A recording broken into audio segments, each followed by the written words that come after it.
शुरुआत करते हैं बुलेटिन की।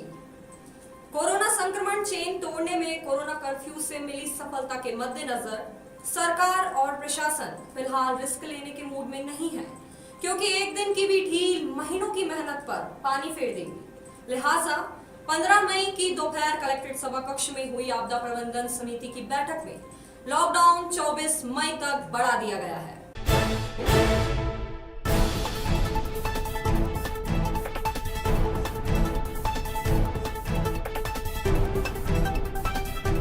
जो कोरोना कर्फ्यू अभी पिछले 8 अप्रैल से चल रहा है, उसको 17 तारीख से बढ़ाते हुए 24 तारीख दिन सोमवार है सुबह 6 बजे तक बढ़ाया गया है।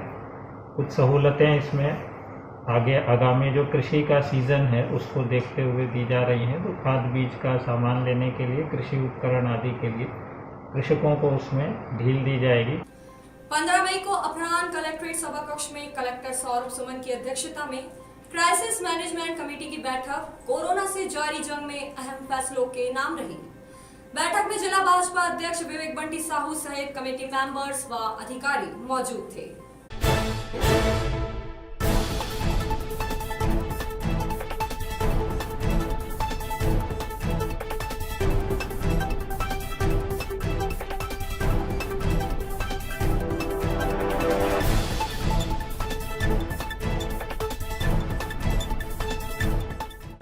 और पिछले कुछ दिनों से जिस तरीके से पॉजिटिव रेट है छिंदवाड़े का, मध्य प्रदेश में सबसे कम पॉजिटिव मरीजों की संख्या कम आ रही है, तो ये सब हुआ है छिंदवाड़े के लोगों के संबल के कारण, छिंदवाड़े की जनता, हमारे जनप्रतिनिधि, हमारी सरकार, हमारे प्रशासन के कारण जो मजबूती के साथ हम लोग लड़े और आज इसके परिणाम आ रहे हैं। आज आपदा प्रबंधन समिति की बैठक थी।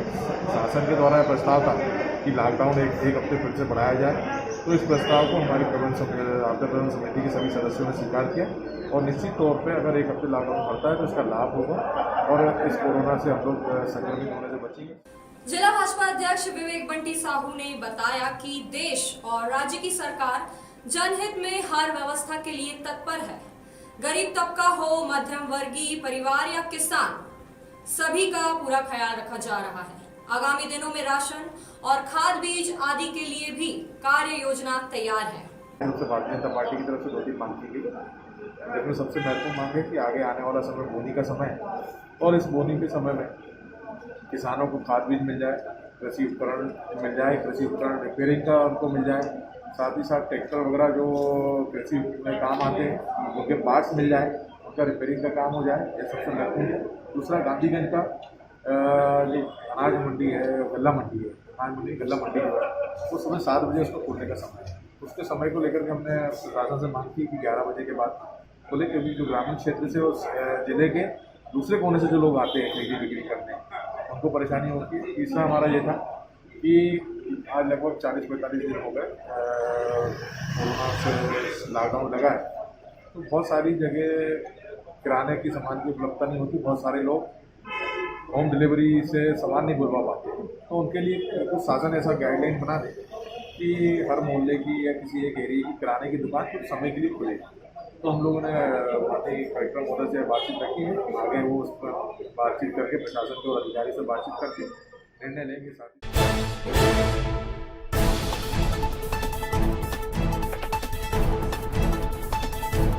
जो आज केसेस कम मिल रहे हैं उसका बहुत बड़ा योगदान माननीय कमलनाथ जी का है और मैं प्रशासन से कहना चाहूँगा कि जो संसाधन उपलब्ध हो रहे हैं उसका सही उपयोग हो और हम सब ने मिलकर, दोनों दलों ने मिलकर आज सहमति दी है कि 1 सप्ताह का लॉकडाउन बढ़ाया जाए और हम सब प्रशासन के साथ हैं और इसका लाभ आम जनता को मिलना चाहिए।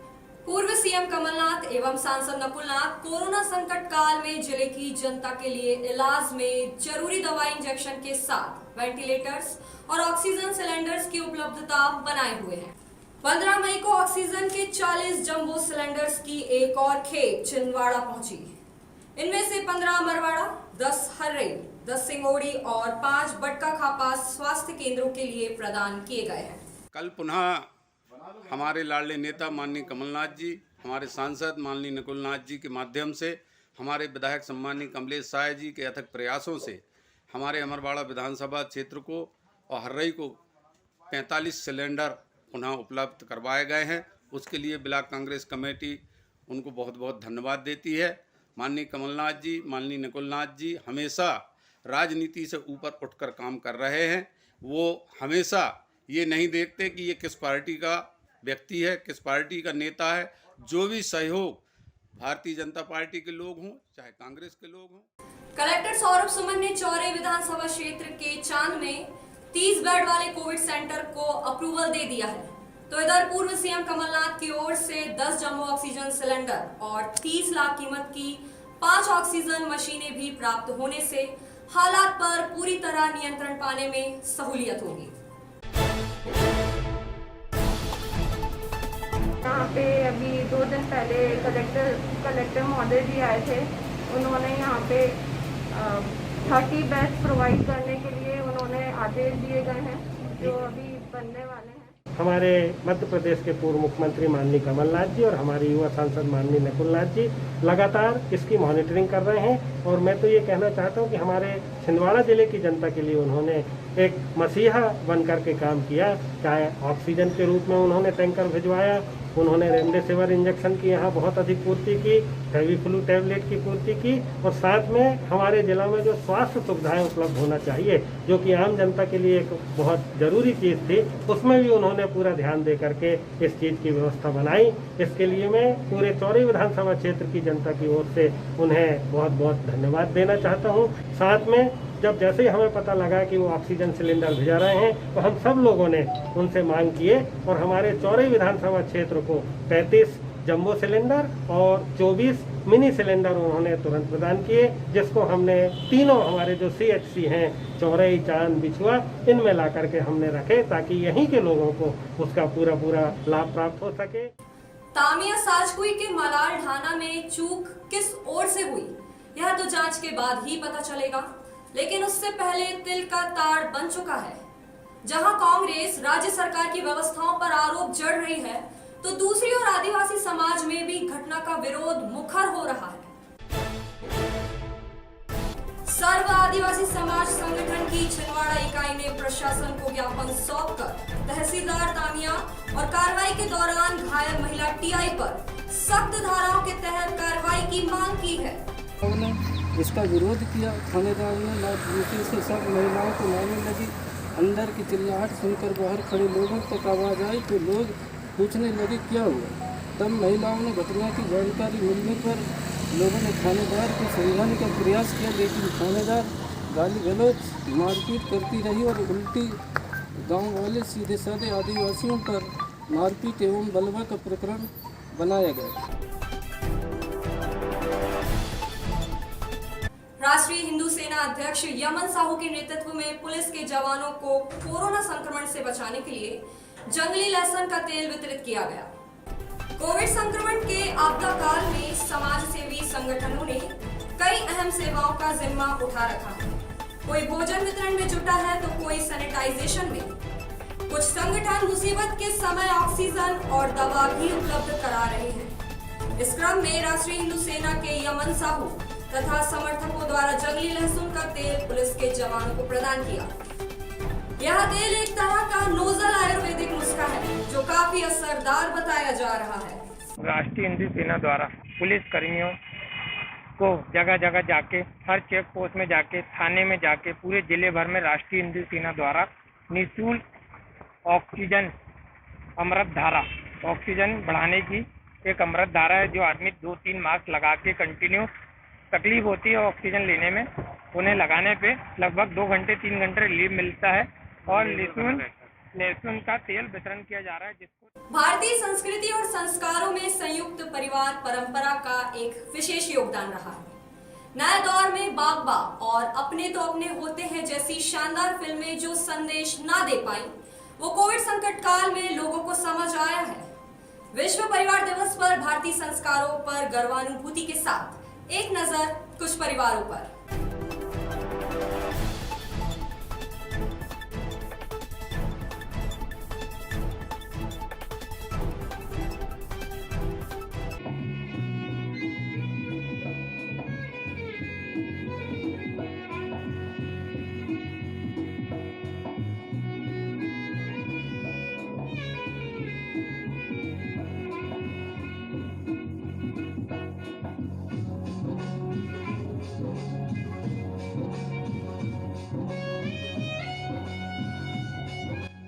निशांत मालवी आप सभी लोगों को फैमिली डे की बहुत बहुत शुभकामनाएं देता हूं और बताना चाहूँगा कि हम डेली एक बड़े परिवार का हिस्सा है।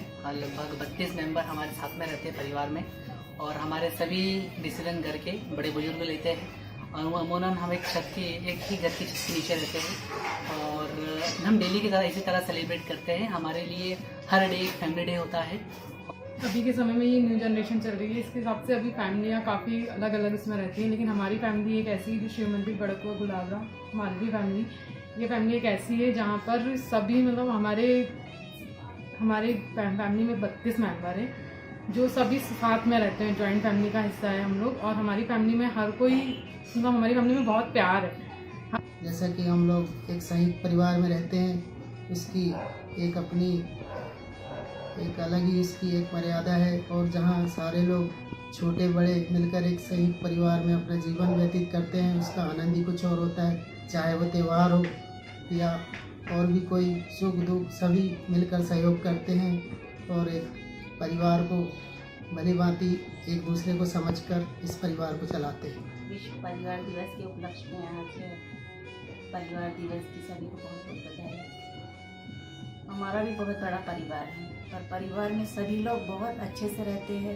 पहले होती थी छोटी मोटी बातें, पर अब तो ऐसा हो गया है कि हम देवरानी जिठानी ऐसी रहते हैं कि हमको लगता ही नहीं कि हम देवरानी जिठानी हैं। हमारे बच्चों में भी इतने अच्छे से हमने संस्कार दिए हैं कि आज जहाँ भी जाते हैं तो ऐसा लगता नहीं है कि हमारे परिवार में कोई बात ऐसी हो जाती है या कुछ हो जाता है तो हम उसको अच्छे से देवरानी जिठानी अच्छे से संभाल लेते हैं। कभी हमारी बातें बाहर नहीं जाती है। हमारे बच्चे भी हमारा कहना मानते हैं। हमने इतने अच्छे से अपनी घर गृहस्थी, बच्चों को, परिवार को संभाल के रखा है। आज हमारे सास ससुर भले ही ना हो, पर आज हमने भी हमारे देवरानी जिठानी ने एकता बनाकर आज हमारे परिवार को हमने एकता से रखे हैं और हम यही चाहते हैं कि सभी ऐसे परिवार में, संयुक्त परिवार में रहे और अपने बच्चों को अच्छे संस्कार दें। पीडब्ल्यूडी रेस्ट हाउस को टीकाकरण सेंटर बनाया गया है।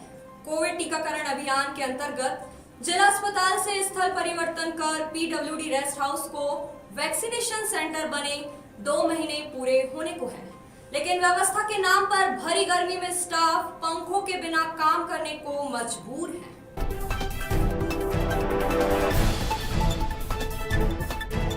फैन भी नहीं, यहाँ पे सफाई भी नहीं होती है और यहाँ पे हमको ग्लव्स भी नहीं मिल पा रहे अब हमको और फिर फेशियल भी नहीं मिल पा रहे। यहाँ तक हमको यहाँ पे सफाई होनी चाहिए। यहाँ पे मैं 1 से 5 बजे तक हूँ। यहाँ पे हम लोग की अल्टरनेटिव चलती है, लेकिन यहाँ पे फैन और यहाँ ना ही हम लोग को ग्लव्स प्रोवाइड किए जाते हैं टाइम टू टाइम और ना ही यहाँ कोई सफाई होती है। जिला अस्पताल में एक कर्मचारी आपको पूरी शिद्दत से काम करता नजर आएगा।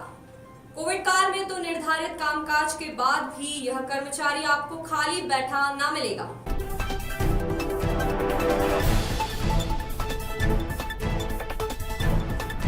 यह कोई और नहीं, वार्ड बॉय सुनील असराठी ही है। अस्पताल और वार्ड में साफ सफाई, सैनिटाइजेशन के साथ हर नए मरीज के आने के बाद एम्बुलेंस सैनिटाइज करना, स्ट्रेचर सैनिटाइज करना और मरीज को वार्ड तक पहुंचाना, सब कुछ सुनील असराठी ही संभालते हैं।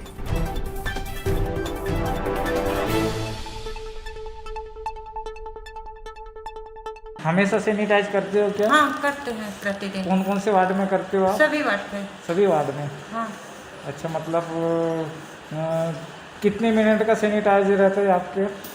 इस पे जितने वो होंगे 8 से 15 मिनट लगता। अच्छा, सैनिटाइज करने के बाद आपका और कौन कौन सा काम है? स्ट्रेचर में जो भी आते हैं मरीज, कोई भी गिरे पड़े आते हैं जी जी, तो उसको उठाता हूँ, लेके आता हूँ, चाहे कैसे भी वो हो मरीज। मुझे जो चिंता नहीं, मेरा एक ही काम है, नर सेवा ही नारायण सेवा है। किसानों पर समस्याओं का कहर कभी कम नहीं। मौसम के कहर के बाद कोविड का लॉकडाउन और अब खाद के बड़े दाम। फसल की सही कीमत तो मिली नहीं, अब कर्ज लेकर अगली फसल की तैयारी।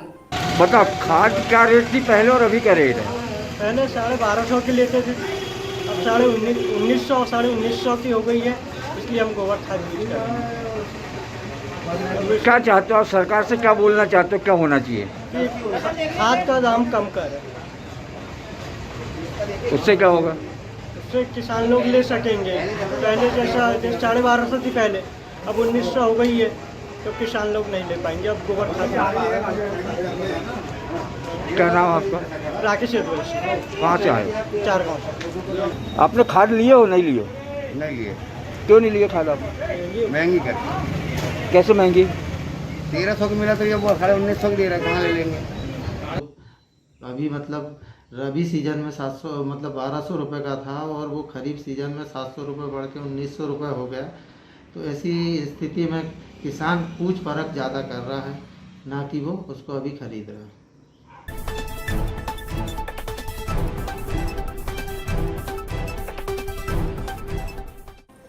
बड़ी माता मंदिर सेवा समिति के सेवादारों ने संकल्प लिया है कि जब तक लॉकडाउन रहेगा तब तक जरूरतमंदों के लिए निःशुल्क भोजन वितरण का सिलसिला रुकेगा नहीं।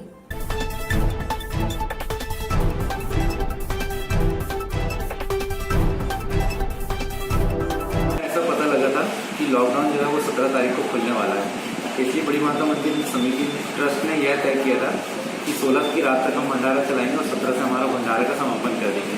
किंतु अभी मिली जानकारी के अनुसार लॉकडाउन जो है वो 1 सप्ताह के लिए और बढ़ा दिया गया। तो ट्रस्ट ने ऐसी स्थिति में यह तय किया है कि जब तक लॉकडाउन चलेगा तब तक हमारा भंडारा का कार्यक्रम निरंतर चलते रहेगा। इसके अलावा साथ ही साथ सभी शहरवासियों से मेरा निवेदन है कि उनके आसपास में जो भी ज़रूरतमंद हो, जिसकी आर्थिक स्थिति कमज़ोर हो या किसी कारणों से घर में खाने की दिक्कत हो, तो उस तक माता का प्रसाद जरूर पहुँचे, ऐसा सभी को प्रयास करना चाहिए। बुलेटिन का सिलसिला यहाँ थमेगा नहीं, हर खबर से हम करते रहेंगे आपको अपडेट। जाने से पहले आपसे अपील है कि मास्क जरूर पहनें, सोशल डिस्टेंसिंग का पालन करें और अपने हाथों को बार बार सैनिटाइज करना ना भूलें। इसी के साथ हमें दीजिए इजाजत। नमस्कार।